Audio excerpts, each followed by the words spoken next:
بسم الله الرحمن الرحيم. الحمد لله رب العالمين، والصلاة والسلام على أشرف الأنبياء والمرسلين نبينا محمد وعلى آله وصحبه أجمعين، أما بعد.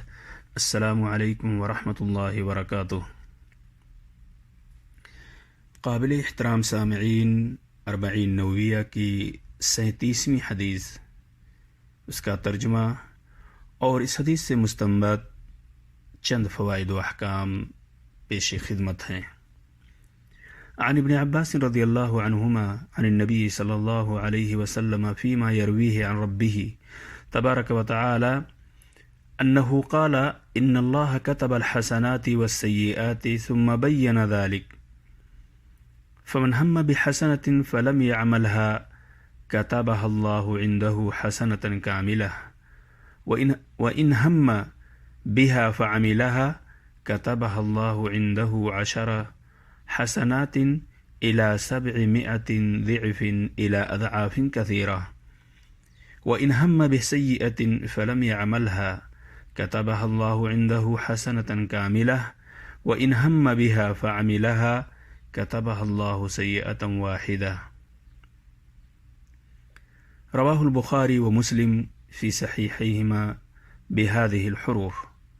ترجمہ: ابن عباس رضی اللہ عنہما سے مروی ہے کہ رسول اکرم صلی اللہ علیہ وسلم نے اپنے رب تبارک و تعالی سے روایت فرمایا، بے شک اللہ تعالی نے نیکیوں اور برائیوں کو لکھ دیا، پھر اس کی وضاحت فرما دی۔ اگر ایک شخص نے کسی نیکی کا ارادہ کیا اور اسے نہ کر سکا تو اللہ تعالی اپنے پاس اسے ایک مکمل نیکی لکھتا ہے، اور اگر اس کا ارادہ کیا اور پھر اس پر عمل کیا، عملی جامہ پہنایا، تو اللہ تعالیٰ اپنے پاس 10 نیکیوں سے 700 گنا تک، بلکہ اس سے بھی زیادہ کئی گنا تک لکھتا ہے۔ اور اگر کسی برائی کا ارادہ کیا اور پھر اسے نہیں کیا تو اسے اللہ تبارک تعالیٰ اپنے پاس ایک مکمل نیکی لکھتا ہے، اور اگر اس برائی کا ارادہ کیا اور پھر اس پر عمل پیرا ہو گیا تو اسے اللہ تعالیٰ ایک برائی لکھتا ہے۔ اسے بخاری و مسلم نے ان الفاظ کے ساتھ روایت کیا ہے۔ سامعین کرام، اس حدیث سے بہت سارے فوائد و احکام مستنبط ہوتے ہیں، لیکن بالاختصار آپ کے سامنے چند فوائد و احکام پیش کیے جا رہے ہیں۔ پہلی بات تو یہ کہ یہ حدیث اللہ تبارک تعالیٰ کی وسیع لطف و کرم اور فضل و احسان پر دلالت کرتی ہے۔ وہیں یہ بھی معلوم ہوتا ہے کہ جو شخص کسی نیکی کا ارادہ کرے اور اسے نہ کر سکے تو اللہ تعالیٰ ایک مکمل نیکی لکھتا ہے۔ یہاں ارادہ سے مراد عزم اور پختہ ارادہ ہے۔ نیکی کے ارادہ پر ہی اجر مل جانے کے دلائل کتاب و سنت میں بہت سارے ہیں۔ اللہ تبارک تعالیٰ کا ارشاد ہے، اعوذ باللہ من الشیطان الرجیم، وَمَنْ يَخْرُجْ مِنْ بَيْتِهِ مُهَاجِرًا إِلَى اللَّهِ وَرَسُولِهِ ثُمَّ يُدْرِكْهُ الْمَوْتُ فَقَدْ وَقَعَ أَجْرُهُ عَلَى اللَّهِ، سورۃ النساء آیت نمبر 100۔ اور جو کوئی اپنے گھر سے اللہ تعالیٰ اور اس کے رسول صلی اللہ علیہ وسلم کی طرف نکل کھڑا ہو، پھر اسے موت نے آ پکڑا تو بھی یقیناً اس کا اجر اللہ تبارک تعالیٰ کے ذمہ ثابت ہو گیا ہے۔ اسی طرح صحیح بخاری میں ابو موسیٰ اشعری رضی اللہ تعالیٰ عنہ سے مروی ہے کہ نبی اکرم صلی اللہ علیہ وسلم نے ارشاد فرمایا، جب بندہ بیمار یا مسافر ہوتا ہے تو اس کے لیے وہی اجر و ثواب لکھا جاتا ہے جو وہ صحت و اقامت کی حالت میں کیا کرتا تھا۔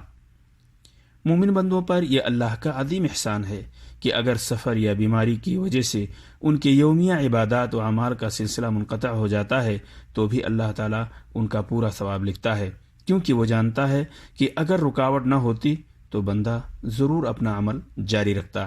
اسی لیے اللہ تبارک تعالیٰ نے انہیں ان کی نیتوں کے مطابق اعمال کا بھی انہیں اجر دیتا ہے، اور بیماری کا الگ سے مخصوص ثواب بھی دیتا ہے۔ سنن ترمذی کی ایک حدیث میں ہے کہ نبی اکرم صلی اللہ علیہ وسلم نے فرمایا، دنیا 4 قسم کے لوگوں کے لیے ہے۔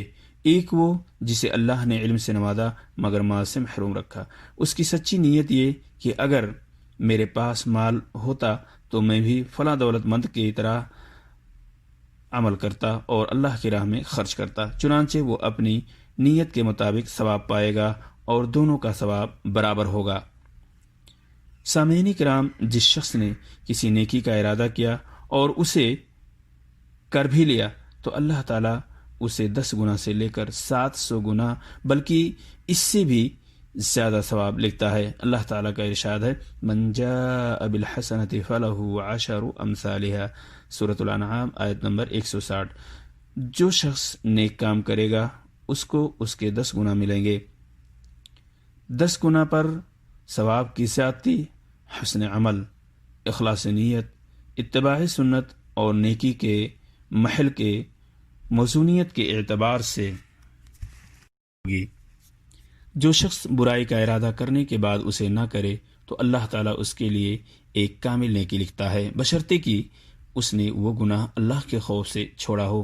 اگر مخلوق کے ڈر سے یا اسباب و وسائل کے مہیا نہ ہونے کی بنا پر مجبوراً چھوڑنا پڑا ہو تو اسے یہ فضیلت نہیں مل پائے گی۔ معزز سامعین، جس شخص نے کسی برائی کا ارادہ کیا اور اسے کر ڈالا تو اس پر ایک ہی گناہ لکھا جائے گا اور کوئی زیادتی نہیں کی جائے گی۔ اسی لیے اللہ تعالیٰ کا ارشاد ہے، وَمَنْ جَاءَ بِالْحَسَنَةِ فَلَا يُجْزَى إِلَّا مِثْلَهَا وَهُمْ لَا يُظْلَمُونَ، سورۃ الانعام آیت نمبر 160۔ اور جو شخص برا کام کرے گا اس کو اس کے برابر ہی سزا ملے گی اور ان لوگوں پر ظلم نہ ہوگا۔ معزز سامعین کرام، کبھی کبھار بسا اوقات یا مقام کے شرف و عظمت کی بنا پر برائیوں کا گناہ بڑھ جاتا ہے۔ جیسے کوئی شخص مکہ مکرمہ یا مدینہ کے حدود حرم میں شر و فساد کا ارادہ کرے تو ارادہ ہی گناہ اور مستحق سزا بن جائے گا۔ اس کا یہ ارادہ اس کے لیے گناہ کا سبب بن جائے گا۔ سامعین کرام، امید ہے کہ آپ نے اس حدیث اور اس سے مستنبط فوائد و احکام سے استفادہ کریں گے اور اس پر عمل پیرا بھی ہوں گے۔ السلام علیکم ورحمۃ اللہ وبرکاتہ۔